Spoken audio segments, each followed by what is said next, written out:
qu'est-ce que tu fais, toi?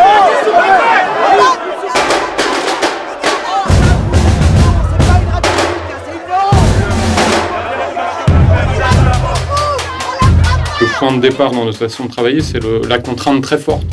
Et ça, moi, ça m'intéresse beaucoup. Moi, je cherche à réduire le périmètre et à le contraindre le plus possible, notamment en termes d'instruments, de textures.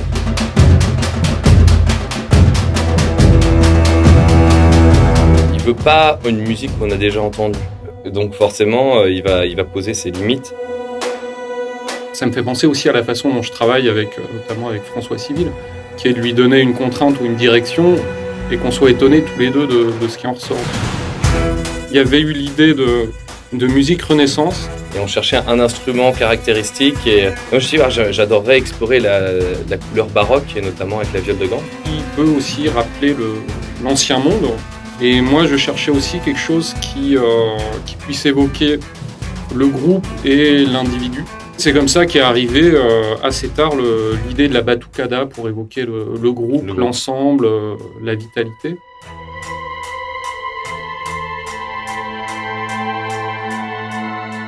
À partir de cette direction, c'est-à-dire donc viole de gamme, batucada, et tu m'as demandé d'écrire donc les moments un peu d'action, les moments plus d'émotion, mais sans images, juste sur le scénario. Puis il a fallu convaincre les autres partenaires du film, producteurs, diffuseurs, etc. Et on a tourné comme pour tous les films des essais caméra. Et j'ai fait un petit montage de ces images avec la musique de Mathieu, qui est la gigue de Rio. Et il n'y a pas eu besoin d'annoncer je vais faire une musique avec de la viole de gamme et de la batucada. Et les gens ont découvert la musique et ça a soulevé beaucoup d'enthousiasme.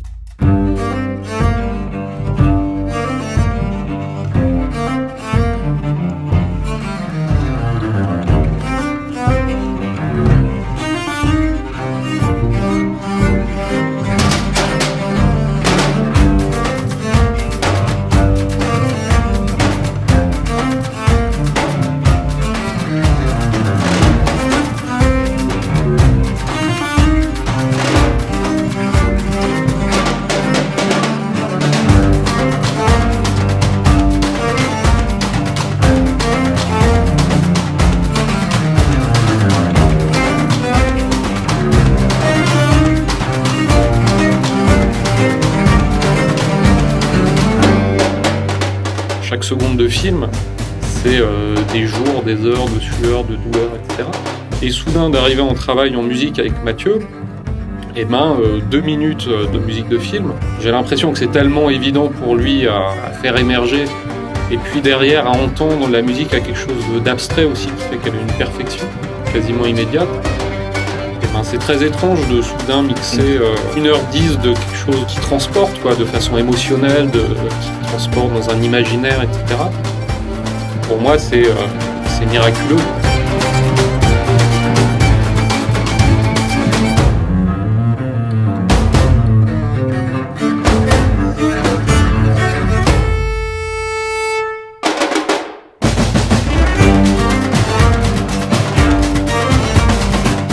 En fait, moi j'ai une approche assez instinctive de la musique. J'avoue que à certains moments, je ne me pose pas trop de questions. Et le fait notamment de faire de la musique de film, et d'autant plus avec Romain, pose un champ des possibles et un cadre dans lequel je m'exprime. Et le fait que j'ai cette approche pas forcément intellectuelle, là où Romain, lui, a cette conscience-là, et donc on se complète bien, parce que moi je suis un peu garde-fou. Moi voilà, c'est mon garde-fou, il me dit vas-y, propose-nous un truc. Alors moi je fais des choses, et finalement après il choisit.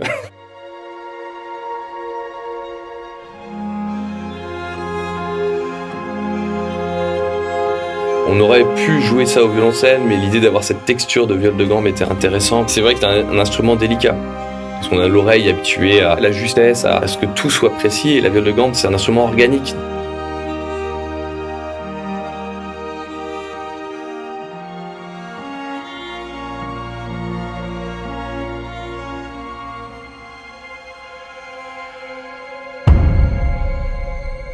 Une fois qu'on avait trouvé cette texture, l'urgence, c'était la scène de danse, la scène de bal, qui est une scène emblématique du film.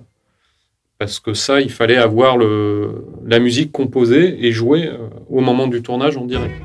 Donc ça veut dire que les musiciens devaient jouer pour de faux, tout en étant absolument dans le rythme du clic, donc ils étaient tous à l'oreillette.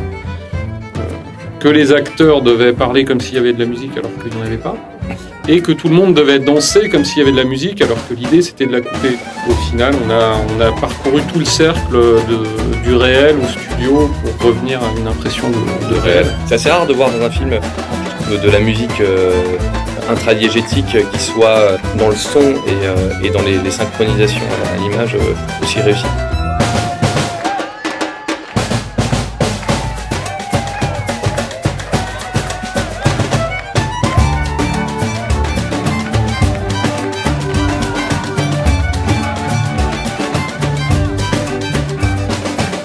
Et mon idée musicale était certes de prendre de la batucada, donc qui est caractéristique de la musique brésilienne, mais de ne pas mettre de rythme brésilien. La batucada, c'est essentiellement une transmission orale, c'est-à-dire qu'il n'y a pas vraiment de partition de batucada. On s'est posé par la suite la question, puisque donc la partition était très écrite, avec des rythmiques vraiment différentes, de trouver des interprètes qui puissent lire la musique. Et ça, c'est pas facile de trouver des batucadas qui puissent lire des partitions. Mais une batucada qui joue au clic, il faut garder de la vie, donc parfois les instruments n'étaient pas très ensemble, mais il fallait garder aussi cette vie et à la fois recaler des choses pour que les autres instruments puissent jouer par-dessus. C'était tout un... c'était complexe, mais au final, on est content du résultat.